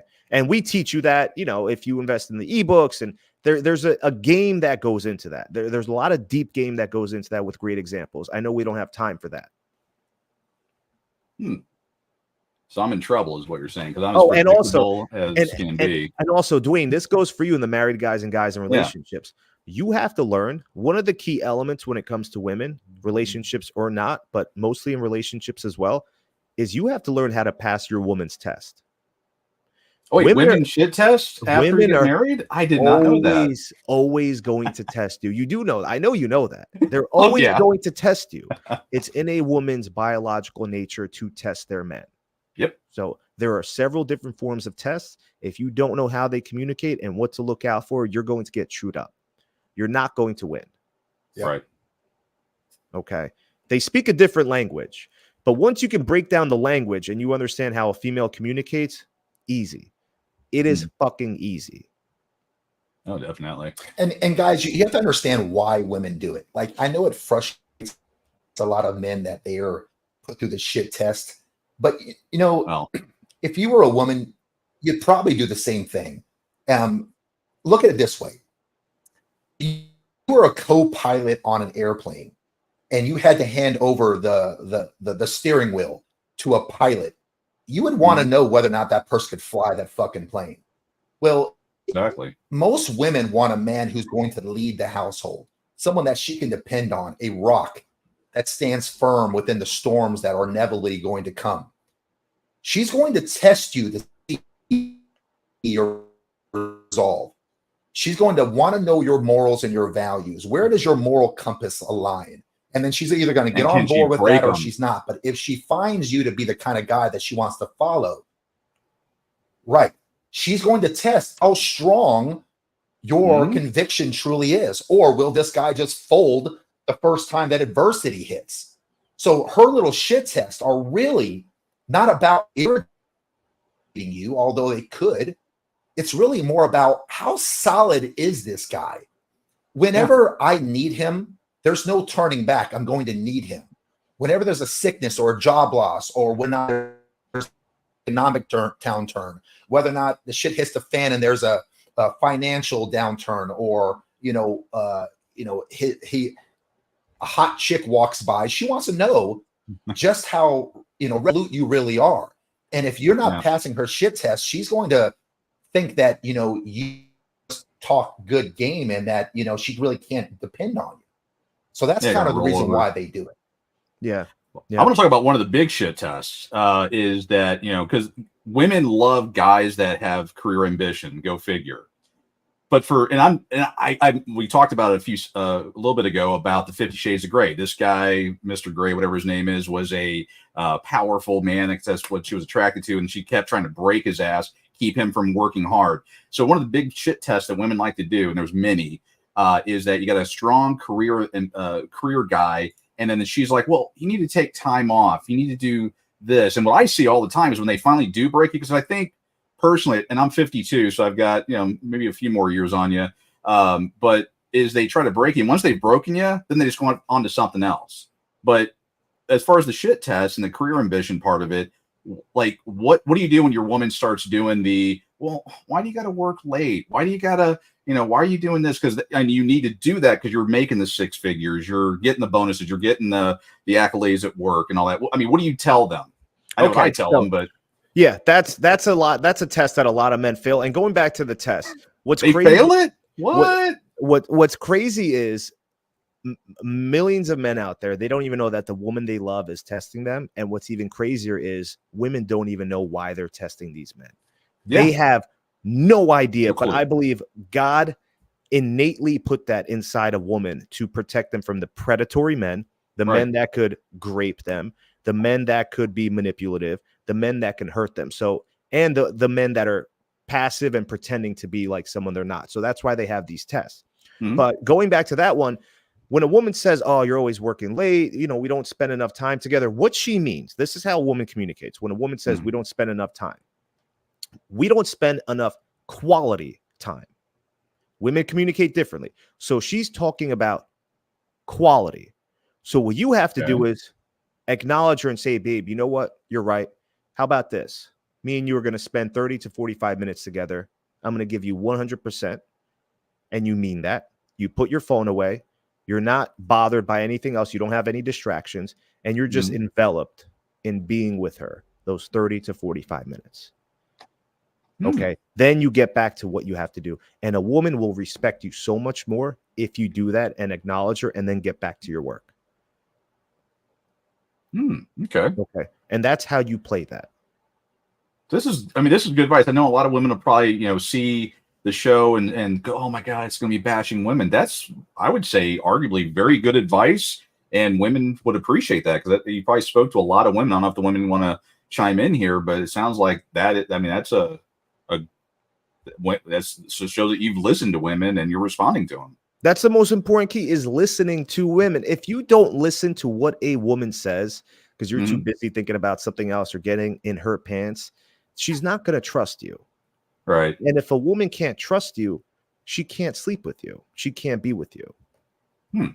Okay. But like Jimmy said, everyone, make sure you guys like this video, share it, because we're taking the time out to do this for all of you. So you learn some real valuable shit that no one else is teaching you, including you beautiful ladies. I know you guys love to gossip, so gossip about this show and spread it. Okay, thank you. And also, while I'm too, if you guys haven't liked, shared or subscribed to the actual Big Show page, you guys make sure you go to the Big Show by Jimmy Smith and like us on Facebook, Instagram, and YouTube. We'd really appreciate it. We're trying to build up the social media platforms. We just started them a few weeks back, so trying to gain some traction there. Czar, so let's talk about dating. Specifically in cities where the dating market is highly, with a higher ratio single men to single women. What strategies do you recommend for standing out for a guy and attracting high quality partners when their dating market is so competitive? So a lot of women have this issue more than men. Women always say when they live in the city, in a busy city like New York City, Chicago, wherever, it's very difficult to keep a man because it's so competitive. There's so many beautiful women out there. So I always tell these women, what's wrong with moving to a smaller suburban area where you're going to meet a good quality guy and get away from the competition? Because it's so difficult as a woman to compete with all these other women getting plastic surgery, getting whatever done, okay, with what women get done now, especially with the money they have or they're being given. So instead of trying to compete and driving yourself crazy, why don't you focus on yourself for a little bit, move out of the city, and I promise you're going to meet a high-class guy that doesn't live in the city and doesn't like the city life. And that way you guys can build a relationship together. Because no matter what, you meet a great guy in a place like New York City, most likely he's going to be a high-quality dude. And how many women do you think this high-quality dude is going to get in New York City, Chicago, Seattle, Dallas? Let's be honest here. You're not going to be able to keep him. I'm sorry, ladies. You're not going to. He's in the city for a reason, and he probably has a huge appetite. True. Well, actually, kind of on that note, social media. I mean, obviously that's changed a lot over the last 20, 30 years. Now, instead of finding, a girl or a guy at your high school, getting married and carrying on or dating within your city, now you can literally go across the world and find that. How has that changed, or what are things you can do to differentiate yourself, with social media?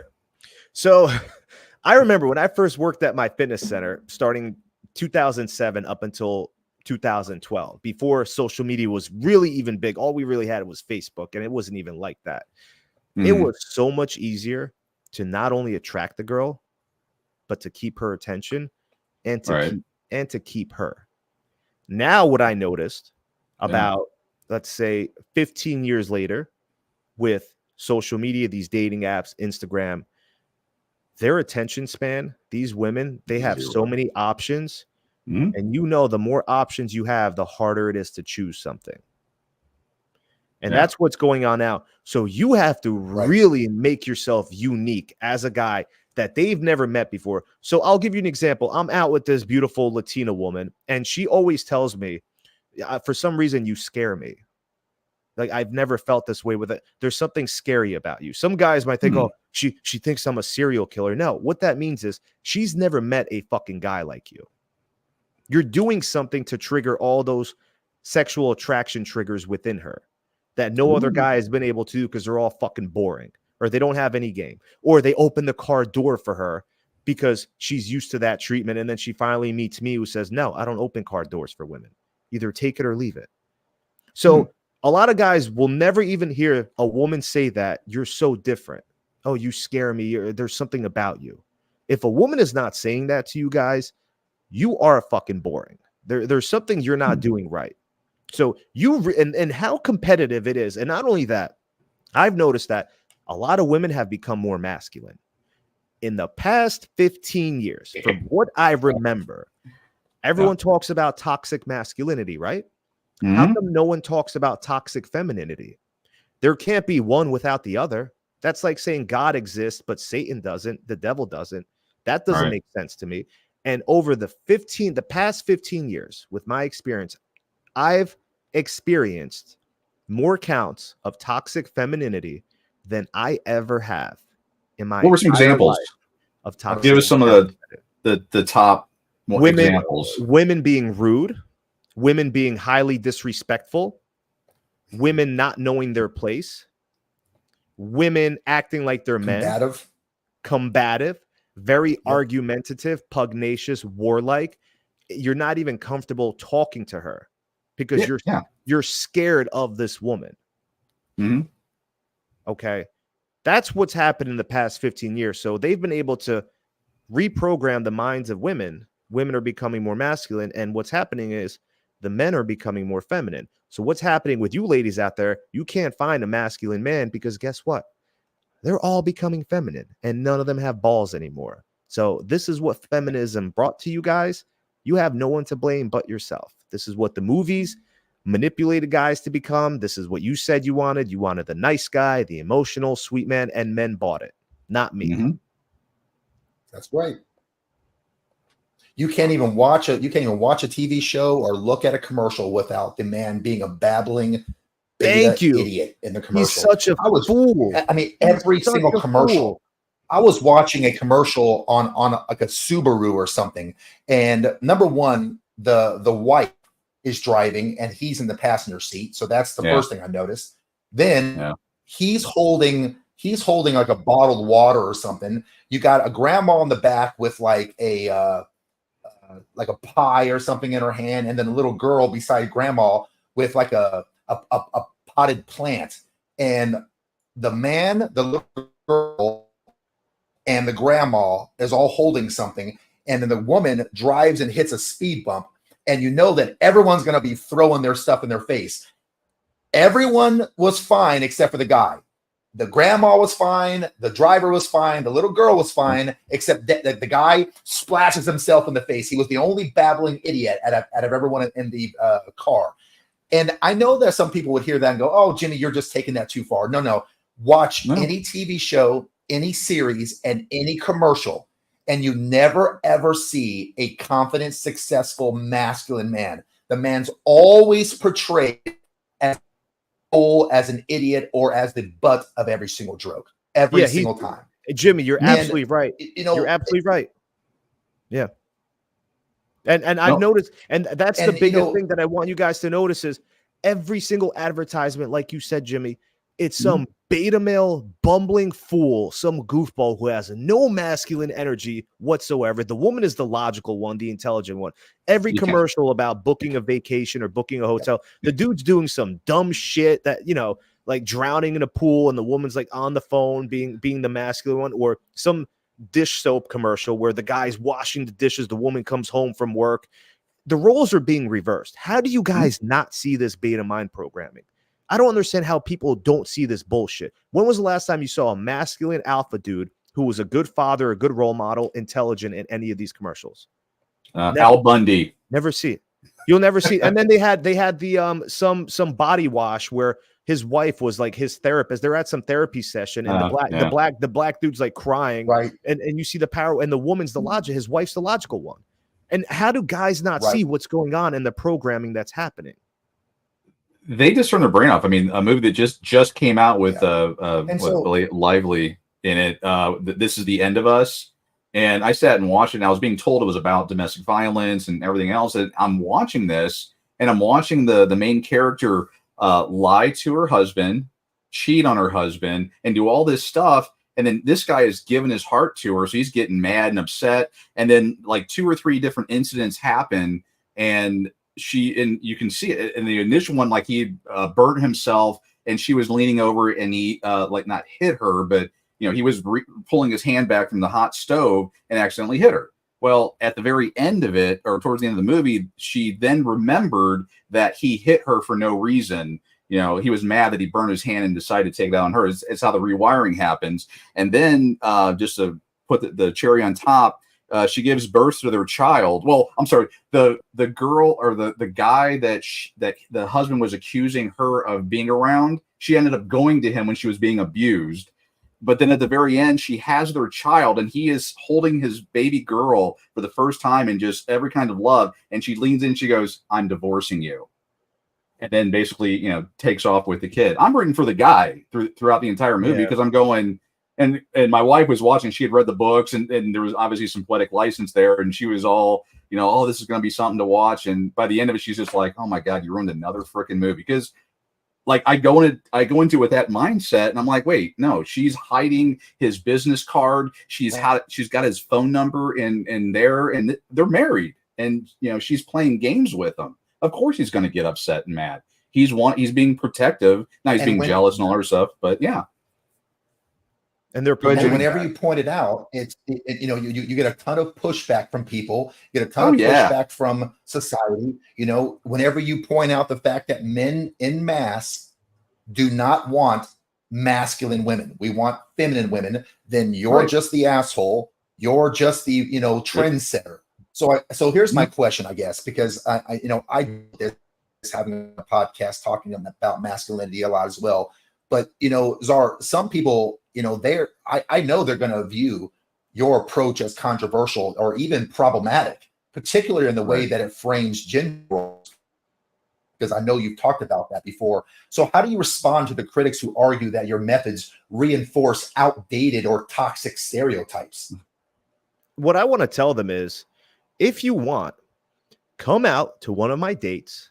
If you're really that infatuated with me and you are wondering whether or not this shit works and the magic that can happen before your eyes, come out. You can record it, bring a microphone with you, I have no issue with that. And just see if it works. Because beta males, they can't fathom the stories that I have. There's always some douchebag that says, oh, I'll take things that never happened for 500. What's his name? The guy in Jeopardy. Pat Sage or not, yeah, Pat. You know, and they always have, oh, you right. know, this story never happened. Alex When they Trebek.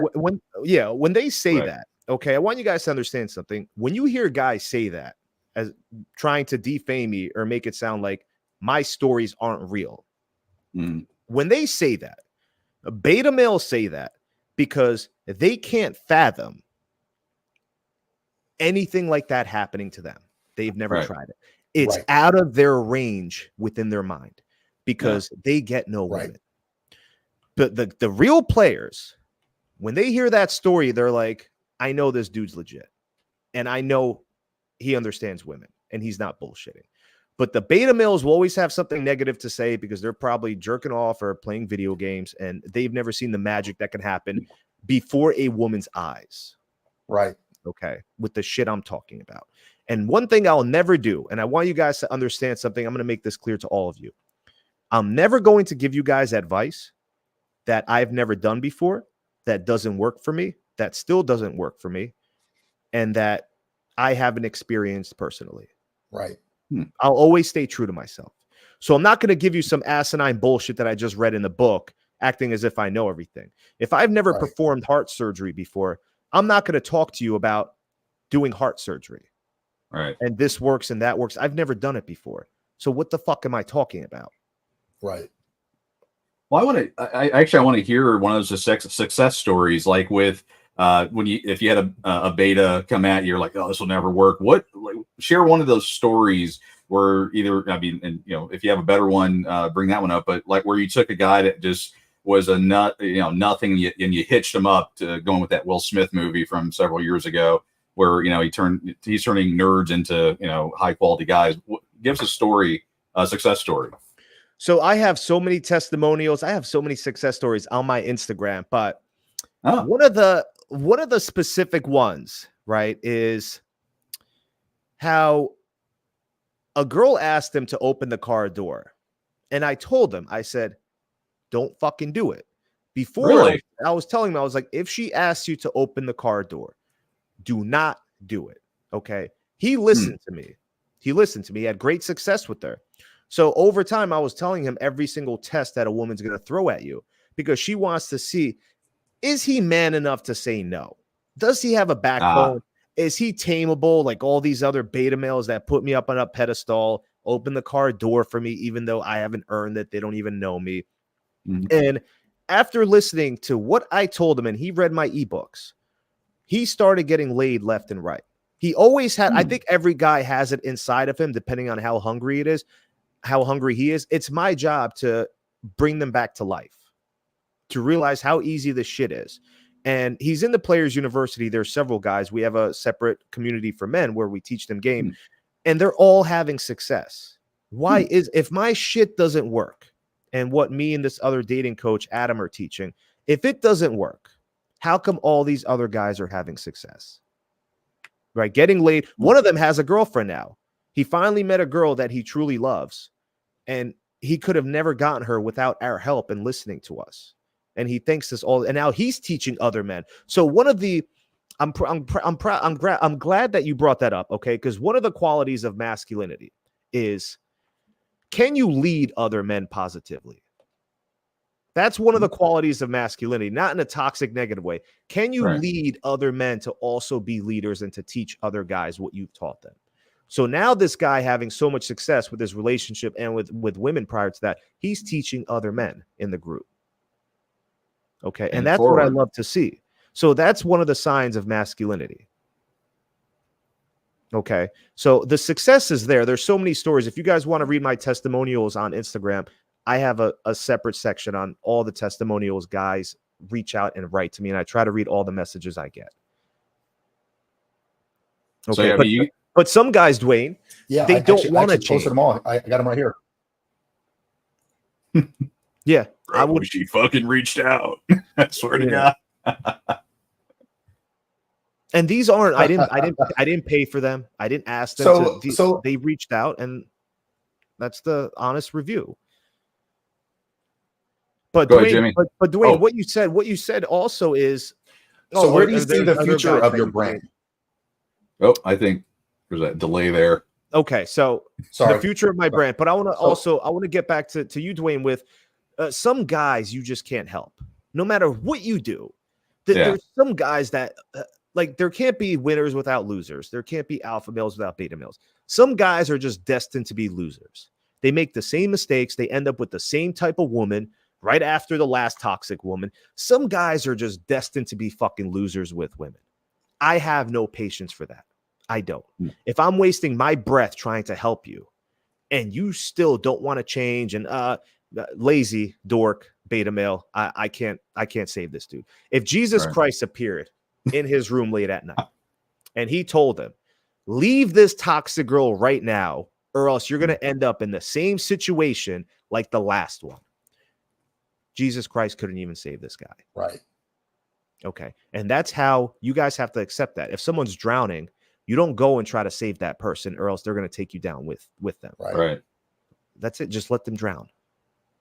It's true, man.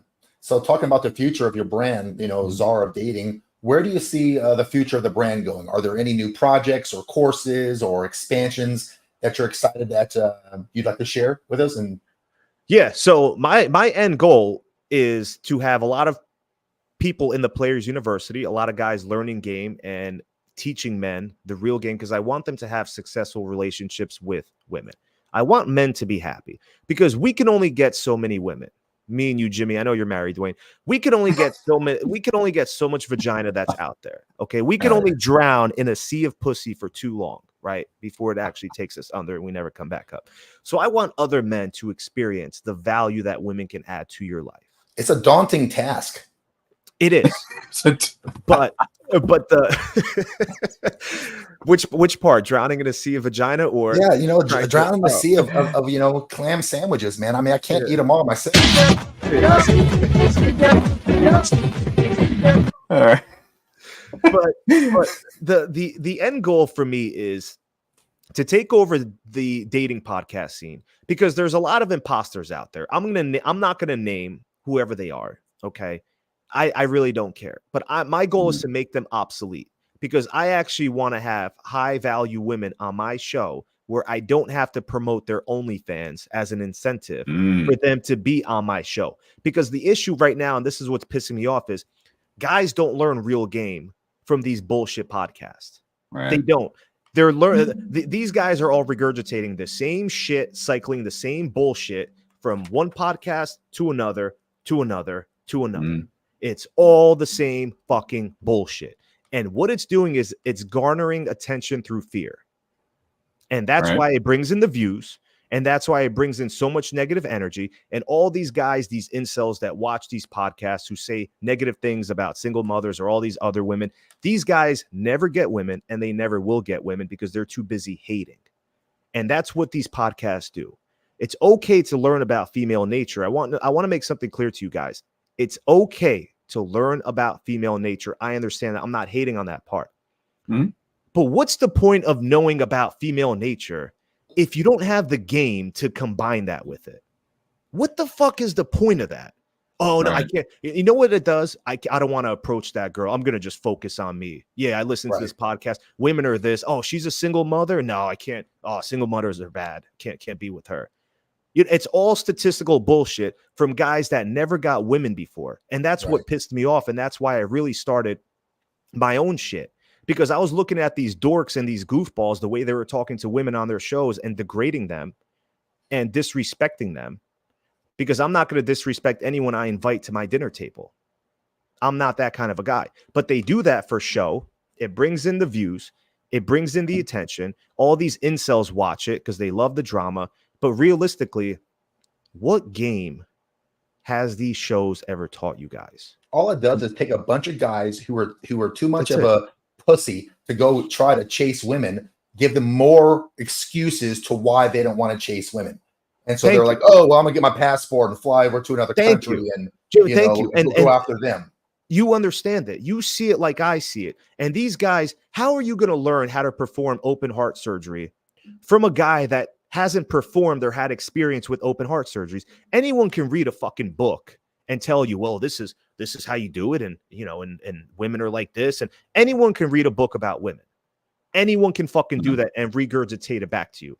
But can you break down the formula as to why a woman does that? Can you break down the formula and show them how to solve that solution? Okay. If she asks you to hold her purse, why does she do that? Okay. Right. If she asks you to open the car door for her, if she does any other type of test, why does a woman do that? And most of these guys, I know they don't get women because the first thing, go back to what I told you guys. The first thing you have to know about getting women is how to engage with them emotionally. And these guys are like math professors where it's in one fucking ear, out the other with these girls. And they're going to be sucking a new cock the next week, bro. They don't give a fuck about the statistics or what these guys are saying. Why? They're not attracted to those guys and they're not sleeping with them. If a woman doesn't feel it, she doesn't believe it. She doesn't give a flying fuck. And that's what's pissing me off the most. And these guys are all gaining the status, the money, the fame, and then they're sleeping with these women and then bragging about their body count. Oh, I slept with 532 women. Let me tell you guys all out there something right now. Sleeping with a bunch of women, whether you have a body count of 500, 200, 100, that doesn't make you alpha. I want to make that very clear for the dorks in these podcasts that brag about how much women they sleep with. What makes you a real alpha is the value that you can get from these women. Mm-hmm. So if I'm sore, my calf has a Charlie horse, I have a cramp, I can't move, right? And this happened to me. That's why I'm saying this. And I call up my girl or a girl I'm dating and I'm saying, babe, my calf really hurts. I haven't been able to walk for 2 or 3 days. I need you to come over tonight and give me a massage. I need you to alleviate that pain, get that knot out. And she says, yes, I'm on my way. And she's massaging my calf for an hour where I'm going through excruciating pain. And I keep telling her, don't stop, just keep going. And then my calf is healed and I feel better. That's the value that I'm talking about that a woman can give you. Okay. When I have something to do and my microphone and my setup comes here and I tell my girl, babe, set up this microphone for me by the time I come back. And I come back. Not only did she set everything up, but she read the manual and the instructions, and she's showing me how to use it. These guys don't get value from the women they sleep with. The women they sleep with, they just see them as status symbols. Oh, they have a huge podcast, money, and that's it. I guarantee you these women don't give these guys any type of value. I know they don't. Okay. 100%. So that's my goal in the end, Jimmy, is to make all these imposters obsolete, and I'm going to sulk in it. And I have no remorse because one of these podcasts that did invite me, they wanted to charge me over $7,000 to be on their fucking podcast. Over $7,000 to be on their major podcast. And I, not only that, I had to pay for everything to go to Las Vegas to be in this podcast. And that's when I said, you know what? Fuck that. I'm going to create my own shit. Yeah. Well, one question I wanted to ask, and for really both of you, I mean, again, you all get, you hate women, you're this, you're just trying to teach guys how to sleep with women, and you and go and all other fun stuff. Like asking the honest question here, and knowing that women are going to listen to this, what do you think of women? Why are you doing a lot of this? Because I believe women are the most beautiful creatures in the world. There's always something that you can find that's beautiful about a woman, whether it's her curve, whether it's her smile, whether it's the glitter in her eyes, whether it's a story that she has, whether it's how strong of a mother she is and what she has to do to raise her children and go to work 5 days a week, working 8-hour shifts. And then she comes home and she's still doing what she has to do as a mother. There's always something, a secret. There's something about a woman, but me growing up, I like putting puzzle pieces together. So when my dad would leave and my parents would leave, we didn't have nannies. We didn't have fucking babysitters like all these other dorks do. Oh, I can't leave my kid, but by himself. No, we didn't have that. We couldn't afford that. So what my dad would do was to keep me company. Here, finish this 100-piece jigsaw puzzle by the time I come back. Finish that. Here, finish this 200-piece puzzle. Okay, wow, it's getting easy. Finish this 500-piece puzzle. Finish this 1,000-piece puzzle until it went up to 1,500, 2,000, 2,500. Okay. So I always loved putting puzzle pieces together, and women were the hardest puzzle piece for me to solve.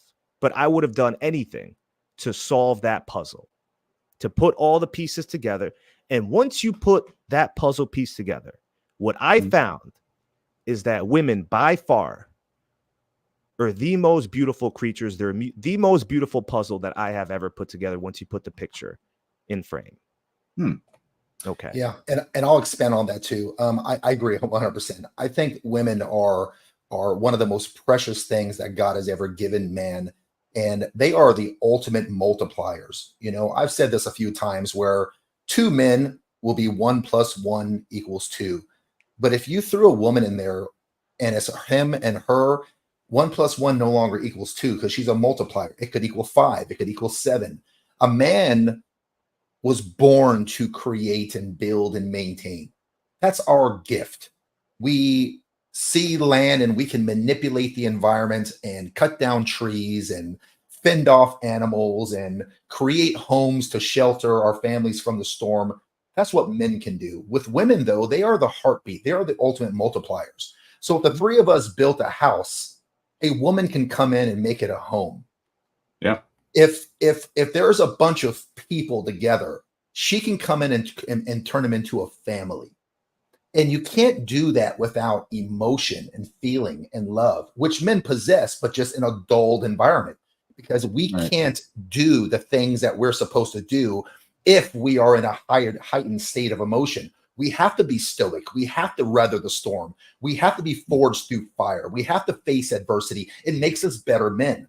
So being hyper emotional and being successful don't really go well together.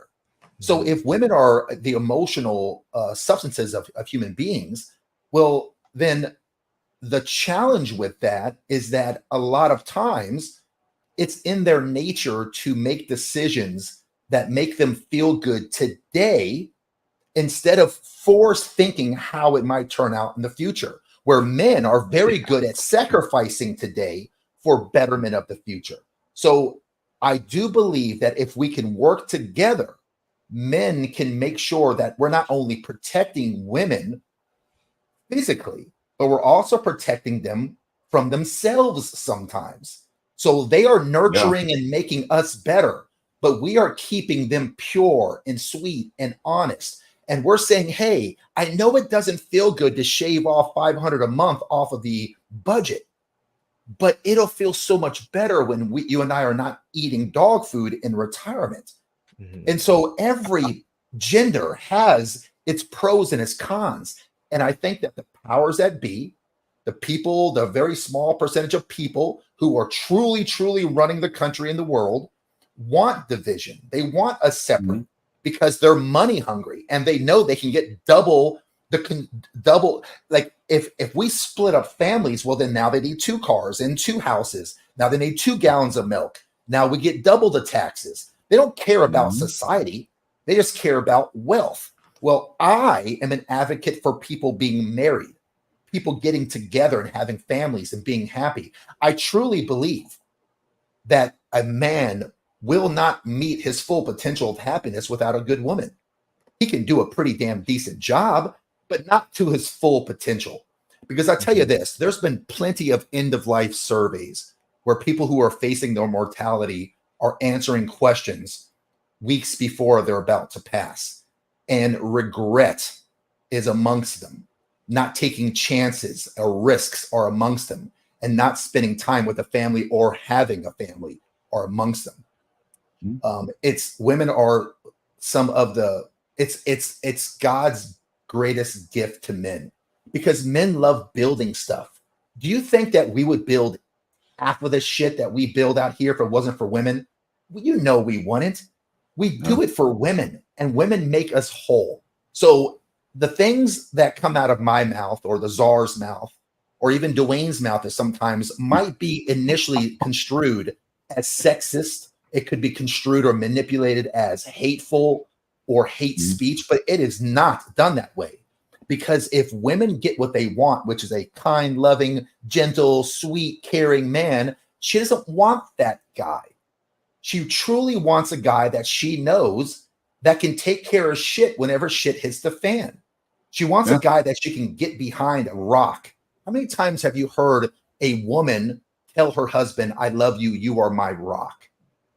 It's one of the biggest compliments that a man can get because she's saying so many things in just that one sentence. But for everyone out there who wants to learn more about the dating, who wants to learn more about women behavior, be sure to follow the Czar's social media pages. On his social media platforms, he has Instagram, TikTok, and Twitter, and he's under the handle Czar of Dating. And he's going to share insights and tips and strategies aimed at helping men attract and maintain relationships with women. His content is going to be blunt. It's going to be unapologetic, and it's going to be centered on the notion that women are naturally drawn to powerful, dominant men who exude confidence and sexual energy. So just be prepared for that. And also, too, the Czar has a bunch of courses that are like coaching programs and digital courses, including ebooks and video courses that dive into the various aspects of dating and attraction and masculinity. And on these courses, he exemplifies the importance of adopting a no prisoners mentality where men must commit fully to self-improvement and embrace a dominant alpha persona to succeed in their personal lives and their relationships. So if you guys are looking to get better on the dating field, and it's not about conquering notches on your belt, it's about being able to understand who you got in front of you. Because women can be, and I'm oversimplifying, but women can be categorized into two main categories, and that is wife material and everything else.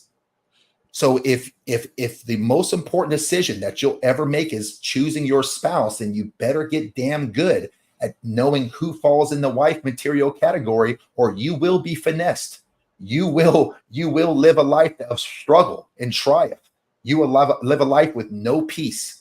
And in a world where no fault divorce lives, in a world where she gets cash and prizes for leaving you when she's unhappy, you better be careful, guys. You better be careful out there. Pick the right one. You guys have anything else before we close out the podcast, before we go to final thoughts? Well, I was going to ask, like a lot of this stuff is, dating oriented for non-married folks. I mean, if I were to follow your stuff, I might have to have a sit down with my wife. Like, why are you going on this page? What's going on here? But and again, I'm sure that can transfer a number of the things in your ebooks and other materials to a married guy. Always continuing to date your spouse and don't get complacent. And I'm sure you paid her off to tell her or to tell me to go to the gym more and all that. But is there any stuff in there for married guys, like areas that they could look at?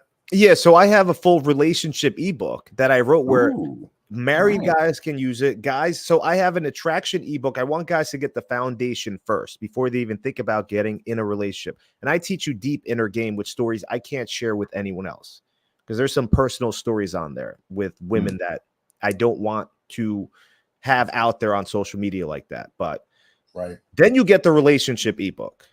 Okay. Once you learn how to attract women, you're like, I got this. Now you want to learn how to keep them. And I teach you how to pass every single test a woman throws at you, even in a relationship, and how to act. Okay. And what kind of a man she wants, and basically what your frame means, how you always have to be in your frame. You never enter a woman's frame. So I teach you how to hold that frame.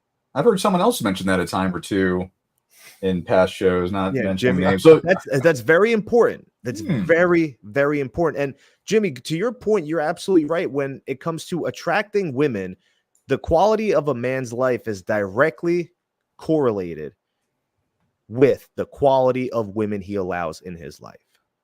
So I've seen men that are, look at Ben Affleck, perfect example. Look at the recent videos of Ben Affleck and tell me that man is happy with Jennifer Lopez. Tell me that man is happy. That man is fucking miserable. And I could see it on his face, but he can't get out. He can't get out. And he chose that life. He has no one else to blame. Okay. Yeah. I've been with women that put a smile. Every time I'm with them, I have a smile on my face. I can't keep my hands off of her. Those are the women I allow in my life. Okay. Not the energy vampires like J-Lo Well, there's nothing good. I could call 30 women in my phone book that I'd rather hang out than fucking J-Lo, who are more beautiful than her. Yeah. Right.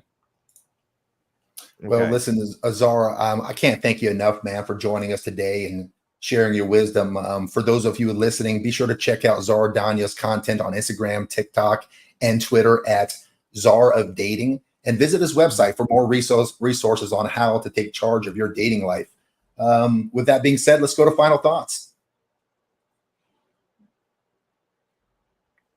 So as we wrap up today's episode, it's clear that navigating the modern dating world as a man requires way more than just confidence. It requires a deep understanding of yourself, your values, and the dynamics that play in the relationship today. From breaking through rejection to maintaining that alpha mindset in long-term relationships, today's conversation, it's given us a lot to think about. And what stood out most to me today is the importance of staying true to being a confident, masculine man while continuously striving to improve both in your dating life and beyond. Czar Danya has shared some bold, no-nonsense advice that I'm sure many of the listeners listening to this will find incredibly invaluable. Whether you're just starting out on your dating journey or looking to refine your approach, remember that it's not about following a strict set of rules. It's about finding what works for you and being unapologetically confident in that. I think that today's discussion really highlighted the need for men to take control of their own narratives in dating. I think it's easy to feel lost or discouraged, but with the right mindset and tools, like those shared by Czar, any man can step up his game and find success in the dating world. But you've got to have to take that first step and commit on the journey. Guys, I'd like to thank you all for joining in for today's episode of The Big Show, hosted by me, Jimmy Smith. I really appreciate it. On behalf of my co-host, Dwayne Ward and Czar Danya, keep pushing to be the best version of yourself that you can be. We'll see you guys here next week on Dad Talk Today, every Sunday, 7 p.m. Eastern, 6 p.m. Central. Until then, you guys have a great weekend. We will see you guys soon.